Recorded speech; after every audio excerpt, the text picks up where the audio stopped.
Chapter 129. Pilate proclaims, "Look, the man." Matthew 27, 15 to 17 and 20 to 30, Mark 15, 6 to 19, Luke 23, 18 to 25, and John 18:39 to 19:5. Chapter Overview. Pilate attempts to free Jesus. The Jews ask for Barabbas. Jesus is mocked and mistreated. Pilate told the crowd seeking Jesus' death, "I found in this man no grounds for the charges you are bringing against him. In fact, neither did Herod." Luke 23, 14 and 15. Now, trying to spare Jesus, Pilate uses another approach, saying to the people, "You have a custom that I should release a man to you at the Passover. So do you want me to release to you the King of the Jews?" John 18:39. Pilate is aware of a prisoner named Barabbas, who is known as a robber, a seditionist, and a murderer. So Pilate asks, "Which one do you want me to release to you? Barabbas or Jesus, the so-called Christ?" Having been stirred up by the chief priests, the people asked that Barabbas be released, not Jesus. Pilate asks again, "Which of the two do you want me to release to you?" The crowd shouts, "Barabbas!" Matthew 27, 17 and 21. Dismayed, Pilate asks, "What then should I do with Jesus, the so-called Christ?" The people roar, "To the stake with him!" Matthew 27, 22. To their shame, they are demanding the death of an innocent man. Pilate pleads, "Why? What bad thing did this man do? I found in him nothing deserving of death. I will therefore punish him and release him." Luke 23:22. Despite Pilate's repeated efforts, the enraged crowd yells in unison, "To the stake with him!" Matthew 27:23. The religious leaders have worked the crowd into such a frenzy that they want blood. And it is not the blood of some criminal, some murderer. It is the blood of an innocent man who 5 days before was welcomed into Jerusalem as king. If Jesus' disciples are present, they remain silent and inconspicuous. Pilate sees that his appeals are doing no good. An uproar is arising, so he takes some water and washes his hands before the eyes of the crowd. He tells them, "I am innocent of the blood of this man. You yourselves must see to it." Even that does not put the people off. Rather, they say, "Let his blood come upon us and upon our children." Matthew 27, 24 and 25. The governor wishes to satisfy them more than he wishes to do what he knows is right. So, in accord with their demand, Pilate releases Barabbas to the mob. He has Jesus stripped and then scourged. After this torturous beating, the soldiers take Jesus into the governor's palace. The body of troops gather and heap further abuse on him. They braid a crown of thorns and push it down on his head. The soldiers also put a reed in Jesus' right hand and put a scarlet-colored robe on him, such as is worn by royalty. They say with scorn, "Greetings, you King of the Jews!" Matthew 27, 28 and 29. More than that, they spit on Jesus and keep slapping his face. Taking the sturdy reed from him, they hit him on the head with it, driving deeper into his scalp the sharp thorns of his humiliating crown. Jesus' remarkable dignity and strength through all of this so impresses Pilate that he makes another attempt to absolve himself, saying, "See, I bring him outside to you, in order for you to know that I find no fault in him." Could Pilate think that bringing Jesus out now, bruised and bleeding, would move the crowds to relent? As Jesus stands before the heartless mob, Pilate proclaims, "Look, the man!" John 19:4 and 5. Though battered and wounded, Jesus displays a quiet dignity and calm that even Pilate must acknowledge, for his words seem to mingle respect with pity. The following is supplementary information. Scourging. Dr. William D. Edwards, in the Journal of the American Medical Association, describes the Roman practice of scourging. The usual instrument was a short whip, flagrum or flagellum, with several single or braided leather thongs of variable lengths, in which small iron balls or sharp pieces of sheep bones were tied at intervals. As the Roman soldiers repeatedly struck the victim's back with full force, the iron balls would cause deep contusions, and the leather thongs and sheep bones would cut into the skin and subcutaneous tissues. Then, as the flogging continued, the lacerations would tear into the underlying skeletal muscles and produce quivering ribbons of bleeding flesh. Returning to the chapter. Questions for review. How does Pilate attempt to have Jesus released and thereby absolve himself of responsibility? What is involved in being scourged? After Jesus is scourged, how is he further mistreated?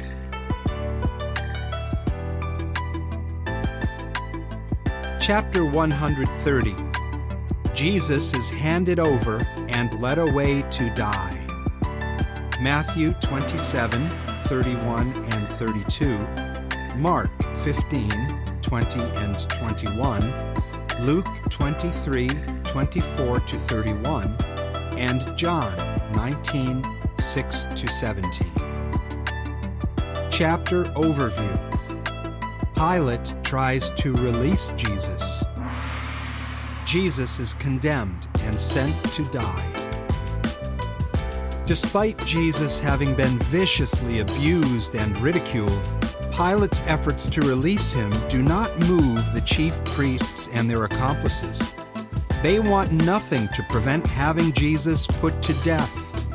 They keep shouting, "To the stake with him! To the stake with him!" Pilate responds, "Take him yourselves and execute him, for I do not find any fault in him." John 19:6. The Jews do not convince Pilate that Jesus is worthy of death on a political charge, but what about a religious one? They fall back on the charge of blasphemy that was raised at Jesus' trial before the Sanhedrin.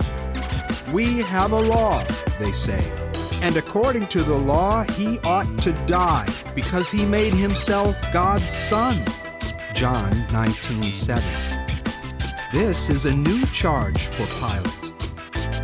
He goes back into his palace and tries to find a way to release this man who has borne up under severe treatment and about whom Pilate's own wife had a dream. What of this new charge that the Jews are making? That the prisoner is God's son? Pilate knows that Jesus is from Galilee. Yet he asks Jesus, "Where are you from?" John 19:9. Could Pilate be wondering whether Jesus might have lived before, and in some sense be of divine origin? Pilate had heard directly from Jesus that he is a king, but that his kingdom is no part of this world. Not needing to elaborate on what he earlier said, Jesus remains silent. His refusal to reply stings Pilate's pride, and he indignantly says to Jesus, "Are you refusing to speak to me? Do you not know that I have authority to release you, and I have authority to execute you?" John 19:10. Jesus says simply, "You would have no authority over me at all, unless it had been granted to you from above. This is why the man who handed me over to you has greater sin." John 19:11. Jesus likely does not have in mind one specific individual. Rather, he means that Caiaphas, his accomplices, and Judas Iscariot bear a heavier responsibility than Pilate does. Impressed by Jesus' comportment and words, and increasingly fearful that Jesus may be of divine origin, Pilate tries again to release him. However, the Jews bring up another fear that Pilate must have. They threaten, "If you release this man, you are not a friend of Caesar. Everyone who makes himself a king speaks against Caesar." John 19:12. The governor brings Jesus outside once more, and sitting on the judgment seat, tells the people, "See, your king!" The Jews will not relent, though. "Take him away! Take him away! To the stake with him!" they shout. Pilate pleads, "Shall I execute your king?" The Jews have long chafed under Roman rule. Still, the chief priests boldly assert, "We have no king but Caesar." John 19:14 and 15. Cowardly caving in under the Jews' relentless demands, Pilate hands Jesus over to be executed. The soldiers strip the scarlet-colored cloak off Jesus and put on his outer garments. As Jesus is led off, he must bear his own torture stake. It is now well into the morning of Friday, Nisan 14. Jesus has been awake since early Thursday morning and has suffered one agonizing experience after another. As he struggles under the weight of the stake, Jesus' strength gives out. So the soldiers force a passerby, Simon from Cyrene in Africa, to carry the stake to the place of execution. Many people follow, some beating themselves in grief and bewailing what is happening. Jesus says to the grieving women, "Daughters of Jerusalem, stop weeping for me. Weep instead for yourselves and for your children. For look, days are coming when people will say, 'Happy are the barren women, the wombs that did not give birth, and the breasts that did not nurse.' Then they will start saying to the mountains, 'Fall over us,' and to the hills, 'Cover us over.' If they do these things when the tree is moist, what will occur when it is withered?" Luke 23:28-31. Jesus is referring to the Jewish nation.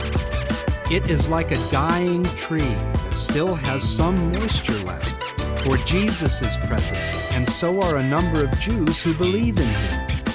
When these are taken out from the nation, only a spiritually withered national organization will remain, being like a dead tree. There will be intense weeping when the Roman armies act as God's executioners against that nation. Questions for review. The religious leaders make what charge against Jesus? Why does Pilate grow fearful? How do the chief priests get Pilate to have Jesus executed? What does Jesus mean by referring to the tree as moist and then withered?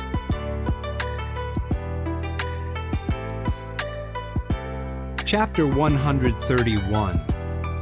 An innocent king suffers on the stake. Matthew 27:33-44, Mark 15:22-32, Luke 23:32-43, and John 19:17-24. Chapter Overview. Jesus is nailed to a torture stake. The sign over Jesus' head provokes mockery. Jesus offers hope of life in paradise on earth. Jesus is led to a location not far from the city, where he and two robbers are to be executed. The place is called Golgotha, or Skull Place, and is a spot that is visible from a distance. Mark 15:40. The three condemned men are stripped of their garments. Then, wine drugged with myrrh and bitter gall is provided. Apparently, women of Jerusalem have prepared the mixture, and the Romans do not deny this pain-dulling potion to those being put to death.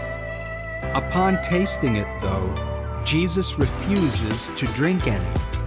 Why?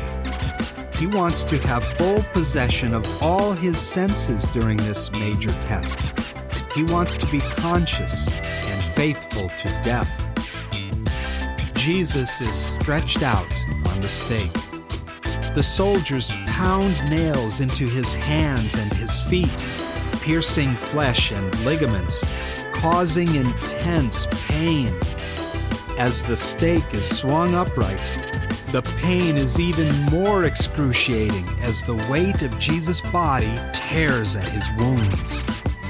Yet, Jesus does not berate the soldiers. He prays, "Father, forgive them, for they do not know what they are doing." Luke 23:34. The Romans customarily post a sign stating the crime of the condemned criminal. This time, Pilate has posted a sign that reads, "Jesus the Nazarene, the King of the Jews." It is written in Hebrew, Latin, and Greek, so most everyone can read it. Pilate's act reflects his disdain for the Jews who insisted on Jesus' death. The dismayed chief priests protest, "Do not write, 'The King of the Jews,' but that he said, 'I am King of the Jews.'" However, not wanting to be their pawn once again, Pilate answers, "What I have written, I have written." John 19:19-22. The enraged priests repeat the false testimony that was given earlier at the Sanhedrin. Hey guys, it's Brent. Thanks for watching. Make sure you subscribe and like this video.